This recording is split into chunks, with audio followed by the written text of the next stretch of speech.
J'espère sincèrement que tout va bien pour vous, que vous êtes en pleine forme. Revenons maintenant à un fait récent. Le 2 février 2026, soit il y a à peine 2 jours, le chef du gouvernement algérien a effectué un déplacement à Oran, en marge d'une cérémonie soigneusement mise en scène autour d'un sujet bien précis, le minerai de fer de Gara Djibilet. À cette occasion, ce fameux minerai, extrait du sud-ouest algérien, a parcouru un long trajet. D'abord convoyé de Tindouf vers Béchar, il a ensuite poursuivi sa route jusqu'à Oran.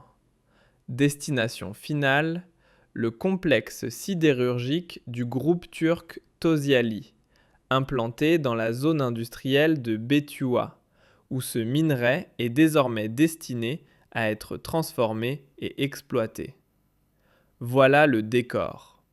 Mais ce déplacement n'a pas seulement été logistique, il a surtout été politique et médiatique. Devant les caméras, le Premier ministre s'est livré à une série de déclarations pour le moins spectaculaires, à la limite du grand numéro.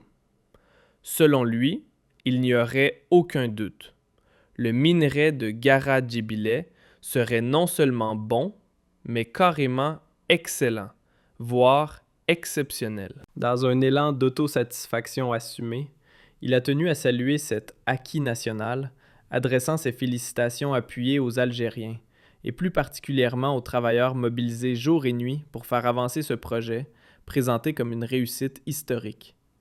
Il a même parlé d'une bénédiction divine, affirmant que le minerai de fer de Gara Djibilet est un cadeau de Dieu. On en a déjà parlé dans une émission précédente, et on a analysé l'irrationalité, l'absurdité de cet argumentaire religieux, parce que des pays qui disposent de fer sont très nombreux à travers le monde, et leur état, ou leur situation économique et politique, n'est vraiment pas enviable. Mais le plus étonnant, c'est que, dans cette intervention à Oran, devant tous les membres du gouvernement, devant les caméras de toutes les télévisions algériennes, privées et publiques, et devant l'ensemble des journalistes algériens de la presse écrite et audiovisuelle, il a parlé d'un projet qui est viable, qui est révolutionnaire.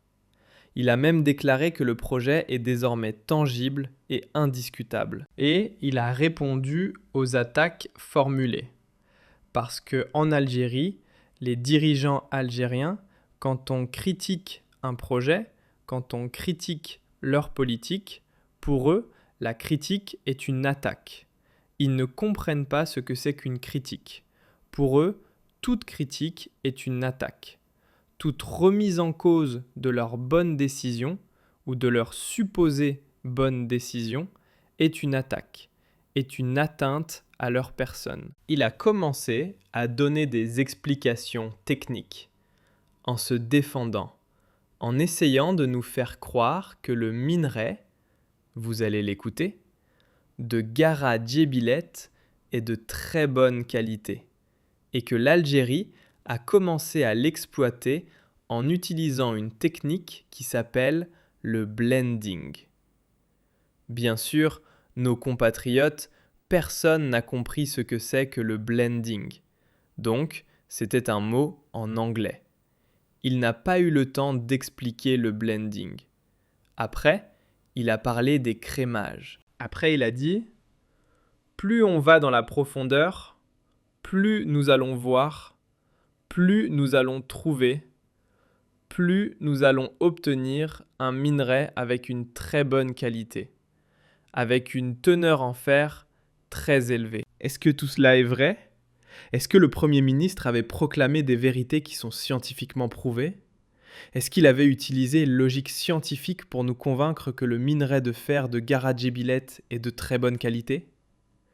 En réalité, le Premier ministre a menti. Non seulement il a menti le 2 février 2026, ce jour-là, à Oran, devant le monde entier, mais il a aussi arnaqué et manipulé les Algériennes et les Algériens parce qu'on ne leur a pas expliqué ce que c'est que le blending. Nous allons vous expliquer dans cette émission, avec des preuves à l'appui, avec des documents que nous allons vous montrer et des images aussi, et des schémas, qu'en réalité, l'Algérie a commencé.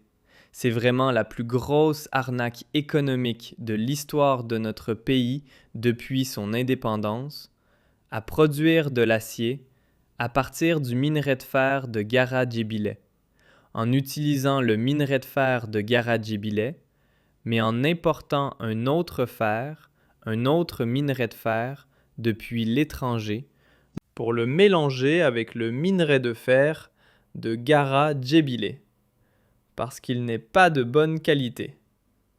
Si le minerai de fer de Gara-Djébileh était de bonne qualité, on n'aurait pas fait le blending. On l'aurait directement utilisé pour produire de l'acier au niveau de Tosiali. Le blending, vous allez voir, ça signifie quoi?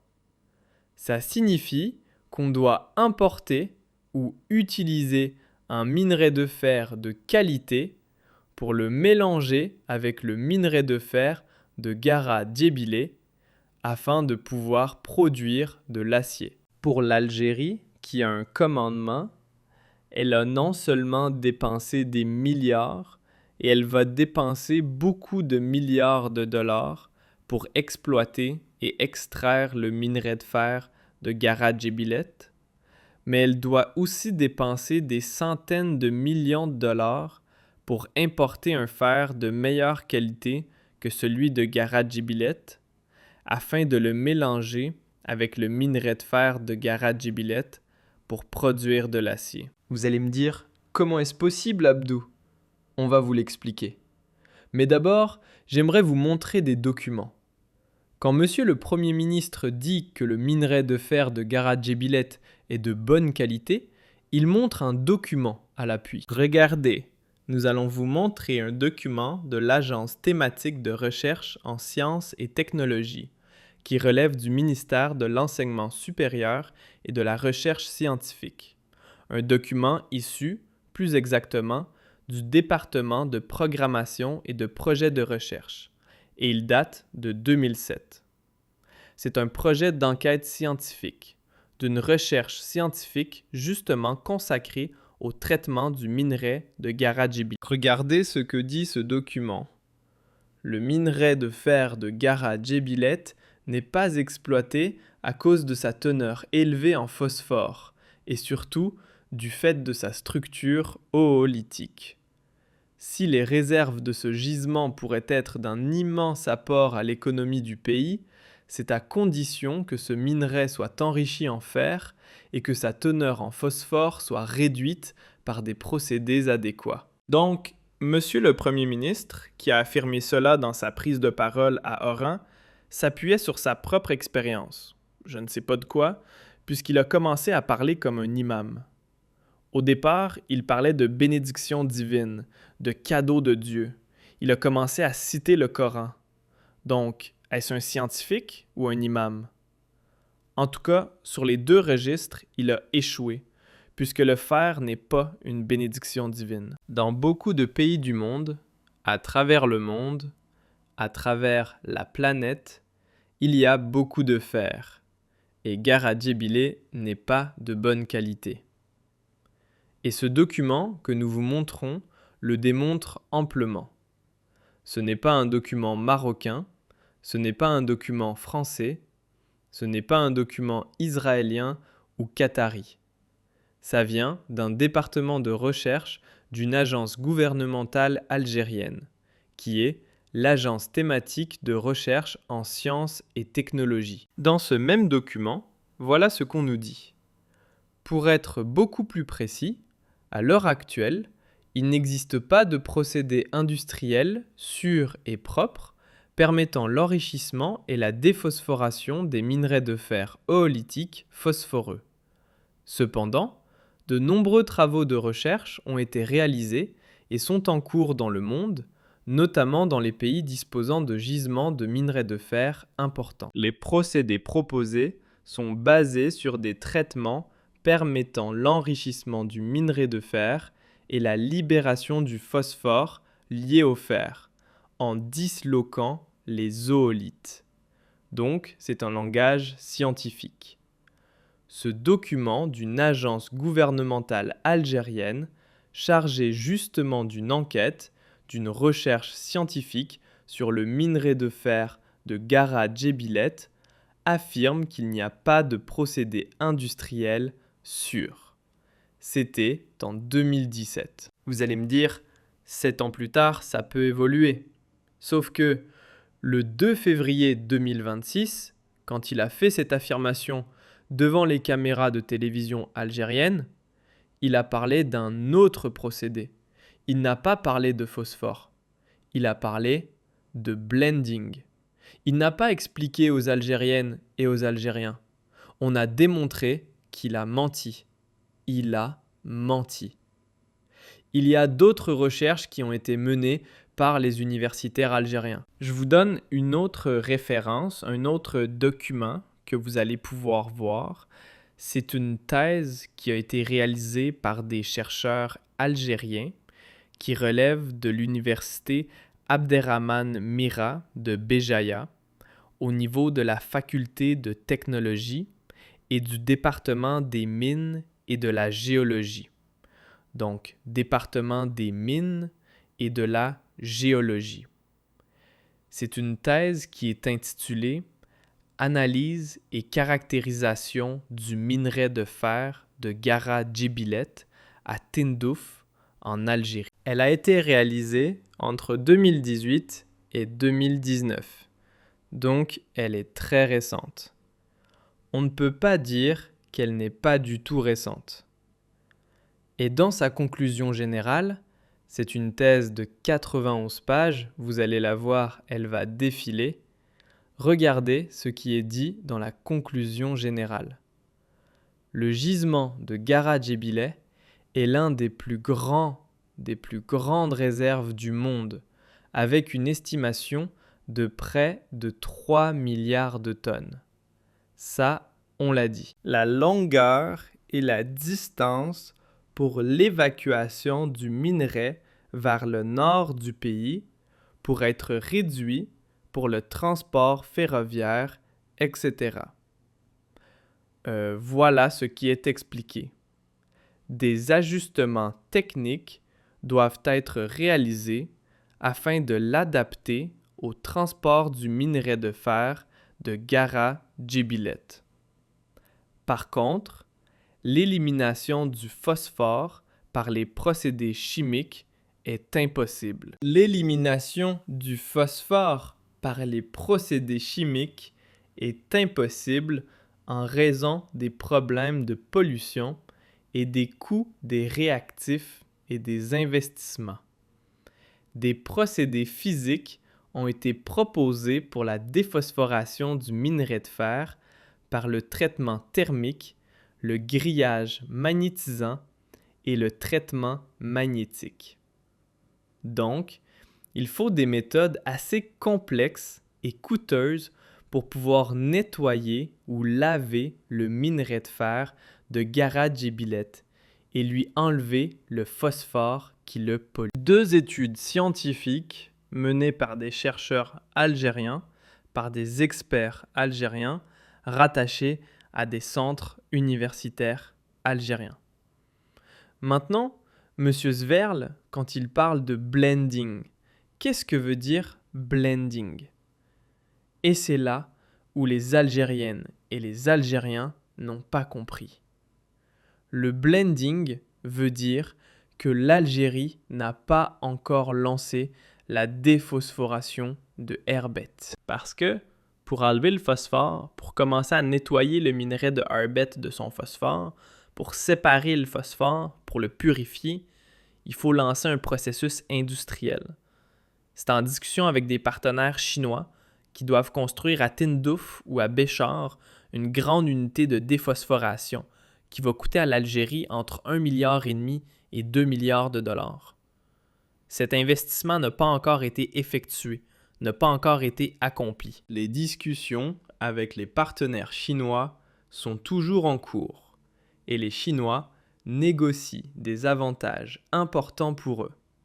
Et les Chinois ont promis aux autorités algériennes. Des entreprises chinoises, quelques entreprises chinoises, dont nous allons révéler le nom prochainement, ont promis effectivement aux autorités algériennes qu'elles peuvent effectivement assurer la déphosphoration, puisqu'elles ont déjà réussi à maîtriser quelques procédés scientifiques et technologiques de pointe en Chine pour nettoyer les minerais qui souffrent d'une certaine pollution du phosphore.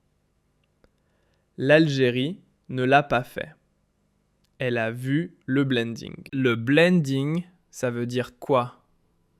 Le blending, mélange, c'est une technique de recette industrielle qui est utilisée dans la sidérurgie pour corriger les défauts chimiques d'un minerai de fer avant de l'introduire dans un haut fourneau. Dans le cas de herbette, on prend le minerai de herbette, on va le diluer, on va le mélanger avec un autre minerai de fer qui est importé. Ce minerai de fer de qualité, l'Algérie va l'importer de l'étranger. Elle va le mélanger avec le minerai de fer de herbette et on va le diluer afin de produire un nouveau fer qui sera de meilleure qualité, qui aura une teneur en fer plus élevée et qui permettra, par la suite, de fabriquer de l'acier de qualité. Il faut savoir pourquoi le blending est nécessaire. Parce que si tu ne veux pas faire la déphosphoration, tu ne peux pas utiliser le minerai de fer de herbette pour produire de l'acier. Pour une raison très simple. Un excès, scientifiquement c'est prouvé, un excès de phosphore dans un acier rend l'acier cassant à froid. Ça veut dire quoi?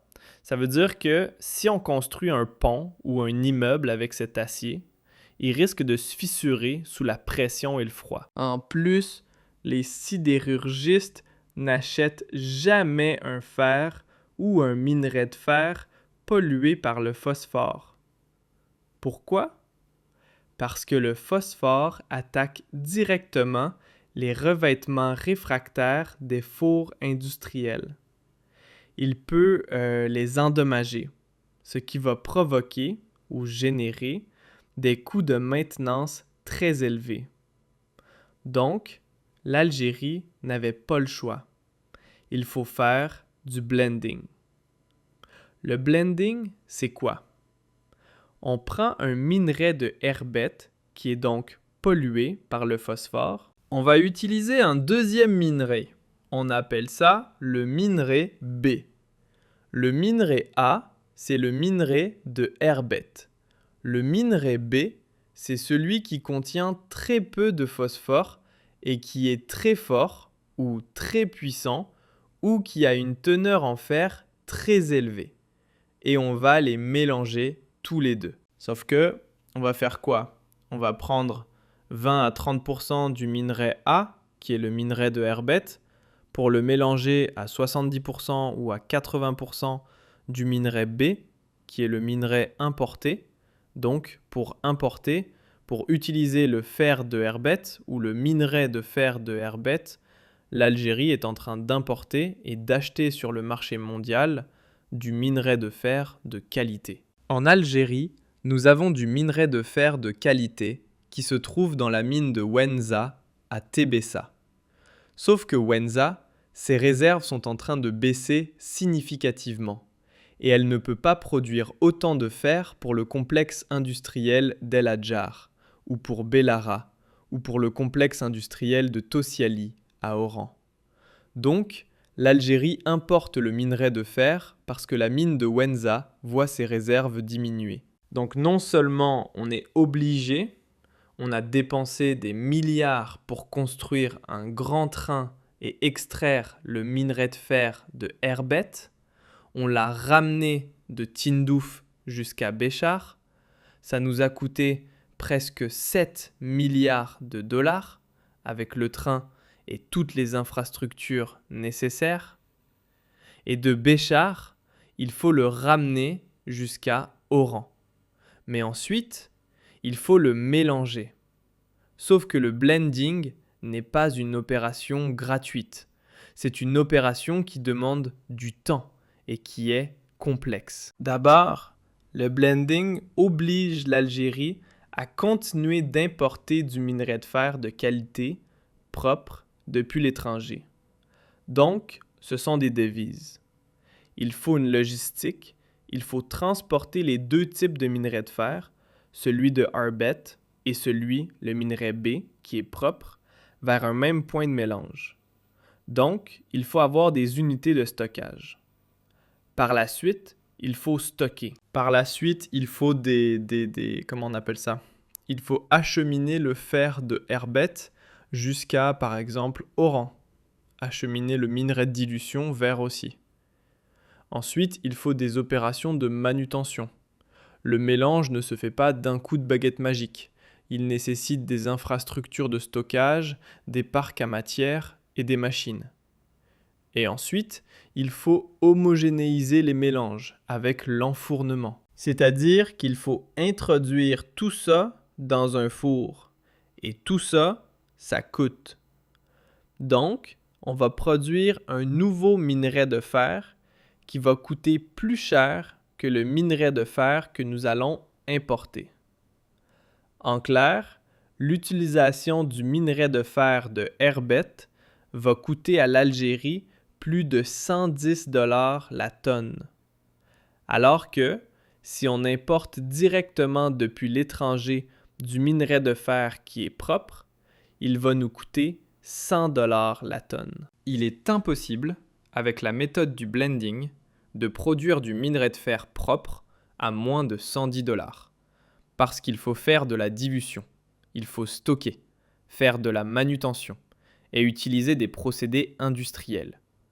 Tout ça pour convaincre les Algériennes et les Algériens et pour que les dirigeants algériens se persuadent eux-mêmes que le minerai de fer de Herbet est une bonne affaire. S'il était une bonne affaire, il n'aurait pas nécessité d'importer un minerai propre depuis l'étranger pour faire du blending. Le blending est une opération qui aggrave les coûts, qui rajoute un coût supplémentaire pour la production de l'acier. Si on ne fait pas ce blending, ni Tosiali, ni Bellara, ni El Hadjar ne peuvent utiliser le fer de Arbet ou le minerai de fer de Arbet pour produire de l'acier. Donc on est obligé de faire du blending. Sauf que le blending va coûter beaucoup d'argent. Alors, le gouvernement algérien se montre rassurant. Pourquoi? Il se dit « Non, c'est au lieu d'importer 100% de minerai de fer propre, on ne va importer que 70%, puisqu'on va utiliser 30% du minerai de Gardjebilet. » Et le gouvernement algérien essaie de faire croire à Tebboune que c'est une opération rentable, puisque le gaz est subventionné. On va utiliser du gaz algérien pour produire de l'acier. Et on va utiliser un train algérien, peu cher, qui va rouler avec du carburant subventionné par l'État algérien. Et que c'est l'État algérien qui a dépensé pour ce chemin de fer. Et donc, nous allons maîtriser les coûts et donc nous allons quand même diminuer l'importation. Puisque nous n'allons importer que 70% du minerai de fer de qualité, que l'on va mélanger à 30% du minerai de Gardjebilet. Ce calcul, il est malhonnête et il est mensonger. Pourquoi? Le gaz subventionné que l'on donne à Tosiali ou que l'on va donner à Gardjebilet pour extraire le minerai ou que l'on va donner, les carburants pour le train, l'énergie que nous allons dépenser, que ce soit l'eau, l'électricité et le gaz pour extraire le minerai de Gardjebilet, pour l'emmener, pour le transporter à bord d'un train et l'emmener jusqu'à Béchar ou Oran. Tout ça, ce sont des coûts. Et ce sont des coûts importants que l'État algérien va devoir supporter. Et ces coûts vont aggraver, je dis bien qu'ils vont aggraver, la valeur du minerai de Gardjebilet. Nous allons terminer par cette conclusion qui est importante.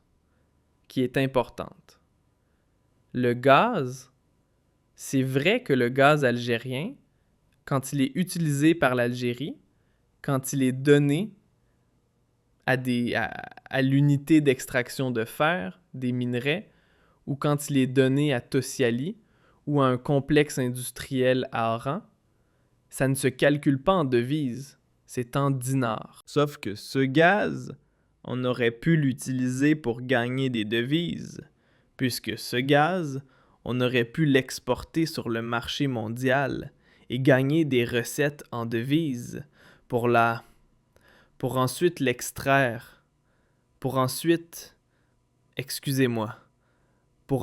exporter ce gaz sur les marchés internationaux, pour ensuite tirer des revenus en devises. Donc, ce gaz n'est pas gratuit. L'électricité n'est pas gratuite. Les carburants ne sont pas gratuits. Les matières premières avec lesquelles nous allons soutenir le projet de gare Djebilet, ces matières premières peuvent être transformées en une matière dérivée industrielle que l'on peut exporter. Comme ces matières premières peuvent être exportées à l'étranger à l'état brut. Et ça peut nous permettre de gagner de l'argent. Donc, juste pour faire croire, juste pour leur propre certitude, juste pour assouvir leur propre aveuglement, les dirigeants algériens ont décidé d'aller importer un minerai de fer correct et propre à l'étranger, en le mélangeant avec le minerai de fer de Gare Djebilet, pour pouvoir l'utiliser dans la production de l'acier. Sur ce, Gare Djebilet, non seulement il nous coûte beaucoup d'argent, il nous fait perdre beaucoup d'argent, mais il nous oblige à continuer d'importer du minerai de fer, ce qui est, encore une fois, une très mauvaise opération pour les intérêts économiques de l'Algérie et de notre économie nationale. Et ça, c'est Vérible n'a pas dit cette vérité à nos compatriotes. Nous avons été obligés de vous le dire, et à la prochaine pour d'autres éclairages.